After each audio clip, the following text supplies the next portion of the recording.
Tunay nga bang kinakatakutan ng Pilipinas sa Asya noon? Yan ang sasagutin natin sa video na ito. Kapag narinig natin ang mga bansa gaya ng Japan, China, India, Indonesia at Israel ay posibleng isang ideya lang ang papasok sa ating isipan. At ito ay ang pagiging malakas sa bansa, hindi lamang sa kanilang ekonomiya, bagkus sa kanilang pwersang militar sa buong Asya. Maniniwala ka ba kung sasabihin ko sa'yo na dumating sa punto ng Pilipinas ay isa sa pinakamalakas at hinahangaang bansa hindi lamang sa Southeast Asia, bagkus sa buong Asya? Well, sa maniwala ka man o hindi, naranasan ng Pilipinas na katakutan tayo ng ibang bansa. Alam mo ba na nakikipagsabayan pa tayo sa bansang Japan noon? At may mga kagamitang pandigma na tayo lang ang mayroon noon.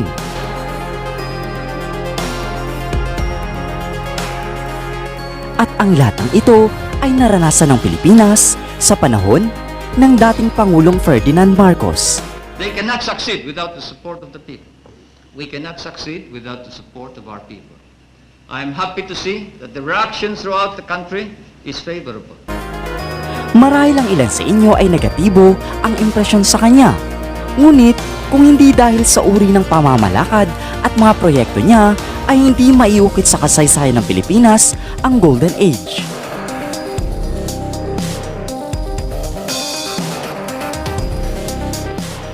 Alam mo ba na ang Philippine Navy, Philippine Air Force, at Philippine Army ang isa sa pinakamalakas na military force sa buong Asya?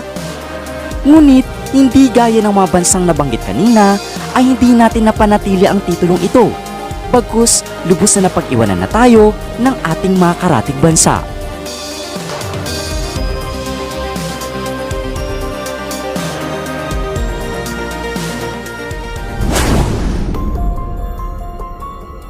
Ang malaking katanungan dito ay paano nga ba naging malakas ang Pilipinas? Ano-anong mga kagamitan ang mayroon tayo noon na siyang naging dahilan para katakutan tayo ng mga dayuhan? Simulan natin sa assets ng Philippine Navy.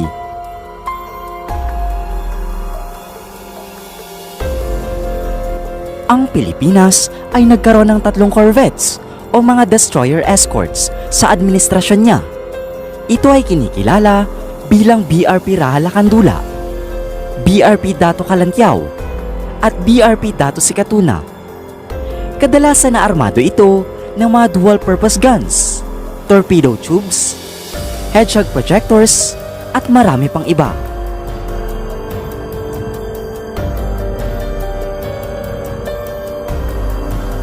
Ang BRP Raha Lacandula ay isa sa naging flagship ng ating hukbong dagat noon.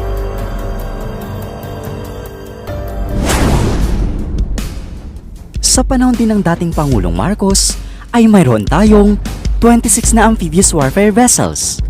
At ilan sa mga ito ay ginagamit pa din para sa mga military service. Noong 1975 naman, unang dumating sa Pilipinas ang kaisa-isang hospital ship ng ating bansa. At ito ay kinikilala bilang RPS Hospital ng Tulungan. At gaya ng ibang warships ay hindi na rin alam kung anong nangyari sa hospital ship natin. Mayroon din tayong 4 na high-endurance cutters at bawat isa nito ay armado ng artilleries at heavy chain guns. Lahat ng ito ay napasakamay ng Pilipinas noong 1976 at kilala bilang BRP Andres Bonifacio, BRP Diego Silang, BRP Gregorio del Pilar, at BRP Francisco Dagohoy. Maliban pa riyan, ay nagkaroon din tayo ng 2 minesweepers na naging aktibo noong 1979 at ito ay kinikilala bilang RPS Davao del Norte at RPS Davao del Sur. Meron din tayong coastal minesweepers na RPS Zambales at RPS Zamboanga del Norte na nabili ng Pilipinas sa panahon ni Marcos noong 1979. Nagkaroon din tayo ng 2 fleet of minesweepers at ito ang BRP Dato Tupas at RPS Samar. Sa ngayon ay wala nang makalap na impormasyon sa kung anong nangyari sa BRP Datu Tupas nang matapos ang EDSA 1 Revolution.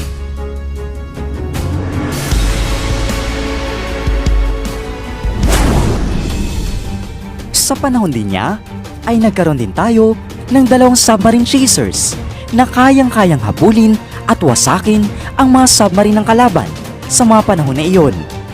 At ito ay kilala bilang BRP Nueva Vizcaya at BRP Negros Oriental. Maliban pa riyan, ay mayroon din tayong BRP Mactan na isang uri naman ng supply ship at isang repair ship naman na nabili noong 1999.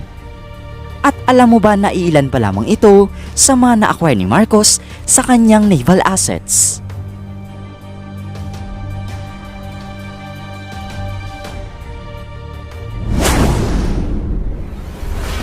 Ilan pa sa naging dahilan kung bakit isa tayo sa pinakamalakas sa Asia ay dahil sa Pilipinas ang kauna-unang bansa na nagkaroon ng missile sa Asia.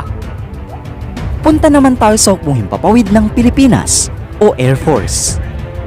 Alam mo ba na isang bansa lang sa Asia at 3 bansa naman sa buong mundo ang unang nagkaroon ng Vought F-8 Crusader na isa sa pinakamaangas na aircraft sa panahon na iyon.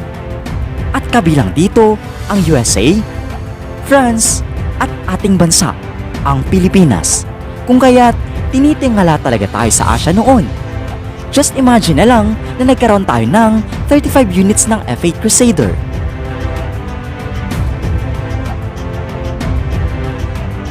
At hindi lang yan, dahil nagkaroon din tayo ng 37 units ng Northrop F-5 Freedom Fighter. Talagang kung babalikan mo ang panahon na ito, ay hahangaan mo talaga si Marcos dahil nakikita mo kung saan napupunta ang buwis na nililikom ng gobyerno nang walang bahid ng sama ng loob. Ngunit, units ng FA-50 fighter jets sa South Korea. Maliban sa mga fighter jets, ay nagkaroon din ng Pilipinas ng mga attack helicopters, trainers, cargo jets at marami pang iba sa panahon ni Marcos.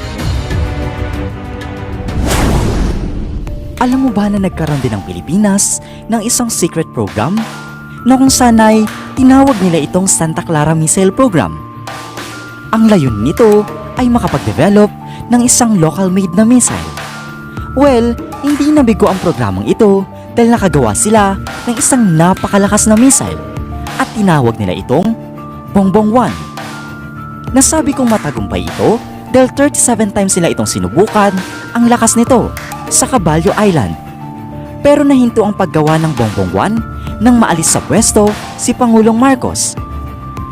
Alam mo ba na nagawa na natin ang missile na ito? Pero ang China ay nasa proseso pa din ng paggawa ng sarili nilang missile. At dyan mo talaga makikita na talagang napakagaling at napakatalino ng mga Pilipino at kayang-kaya makapagsabayan sa paggawa ng mga armas. Ngunit ang malaking kalaban nila ay kakulangan ng suporta ng gobyerno. Just imagine kung gaano nakayaman ng Pilipinas kung naipagpatuloy ang proyekto na ito. Dahil alam naman natin na dito umunlad ang mga bansa gaya ng Russia at India. Ang Philippine Army din ang isa sa pinaka-highly trained at pinakamalakas na sundalo sa panahon na iyon. At kasabay pa nito ay isa tayo sa may pinaka-modern na land force equipment sa buong Asia. Ang isa pa sa napabalitaan noon ay maliban sa missile project ay may isang proyekto pa pala na isinagawa noon at ito ang underground submarine program. Ngunit hindi ito gaya ng Bongbong 1 na naging matagumpay dahil bago pa man nila ito matapos ay naging magulo ng gobyerno kung kaya't naisabasura na lang ang programang ito.